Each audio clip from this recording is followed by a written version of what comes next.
what would you say? What to prepare for consulting interviews? What would be your Got it. advice for consulting interviews? Got it. Got it. So let's break this down into two parts. First part is preparing for getting shortlisted. And I think shortlisting is the difficult part over here. Now, if you're already near your, consulting journey, it's about to start now. If you're in your final years and about to sit for consulting, it's kind of late to prepare for shortlisting. You have to make the best out of what you have in your resume or the things that you've done in the past 4, 5, 8 years of your life. You have to put them out. You have to show what spikes that you have. I think the same happened with me. I did not know that I wanted to go into consulting till 3 months before consulting firms came. And hence, I just handpicked the best points of my profile, put them on my resume, showcase them very well. And that's how I got shortlisted. For those who have time, who are 2 to 3 years prior to the consulting journey, they should focus on developing their profile, building out those spikes that I mentioned. So that's what they should do for, building their profile, getting a good internship, getting a good leadership role in the campus, doing good research, any kind of spike. You need 2 to 3 spikes and a very decent resume per se. Now comes the second part, which is the case interview part or the interviews part, let's call it.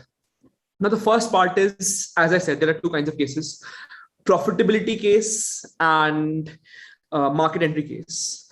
For profitability cases, you really have to learn the framework very, very well.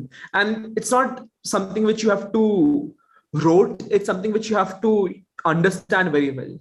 At the end, the primary purpose for solving any problem in a business is to increase profits. And nobody can change the fact that profits is equal to revenue minus cost. So any business problem can either be a revenue problem or a cost problem. Either the revenue is declining or the cost is increasing, or both can happen simultaneously. Then you should know how to break down revenue as well.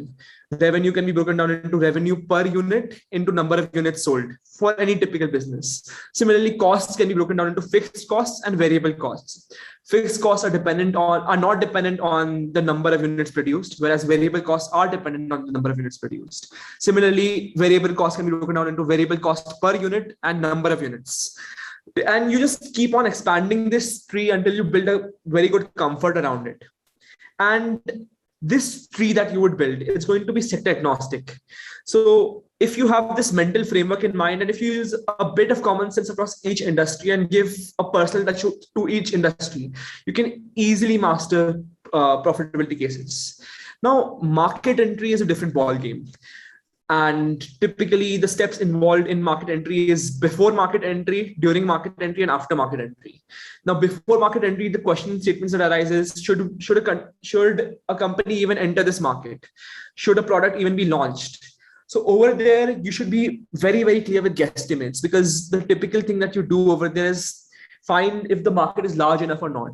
See if the TAM is large enough or not. So, and by TAM, I mean total addressable market. So being very good at doing top down and bottom up estimates, finding the right constraints, doing guesstimates, that's very, very important to do market sizing kind of problems. Talking more about guesstimates, being very good at math, very quick at math is a key requirement to do these kind of cases. And, since we're talking about guesstimates here, there are typically 3 approaches to doing estimates. A top-down approach where you start with a larger population and just go down into with respect to what characteristics are there. Second is a bottom-up estimate in which you start with a smaller population and extrapolate it to a larger one. And third is a constraint-based. So, for example, if the guesstimate is how many tourists come to Goa every year, the constraint there is that there are limited amount of hotel rooms. So finding the occupancy of hotel rooms throughout the year and the number of hotel rooms can allow you to estimate the number of tourists that come to Goa every year. Finding that right constraint. Typically, that's the same approach that we use in market sizing, and that's before market entry. During market entry is how do you actually set up any particular shop, any particular plant? Do you do it on your own? Do you do it with a partnership? Do you acquire a new player? Do you merge with an existing player? How do you go about that? What's the best possible way? So finding out the synergies with other players, finding out how the competitive landscape is structured, that's very, very important over there. That's how you, in brief, that's how you would look at market entry. Once you have these two mental models in place, once you know how to do guesstimates, I think if any random case comes as well, you would definitely know, you can definitely build out a framework to solve any particular problem, because now you've established that fundamental framework based thinking that's required in a consulting interview. The second part to it is HR interviews, which is common across, I think, all industries. You should very well be aware of what's there in your resume and why are things like what they are. You should very well be aware of why you want to get into consulting. What are your strengths for consulting? What are your weaknesses for consulting? What's your long-term goal? Why are you actually getting into consulting? Do you want to do a startup after that? What's there after consulting? What motivates you every day?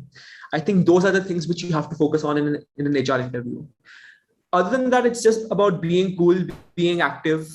I think the thing that consultants typically test in potential consultants is whether they can keep the other person engaged or not. Are they not boring? So yeah, just be entertaining, just be calm. Yeah, that's it.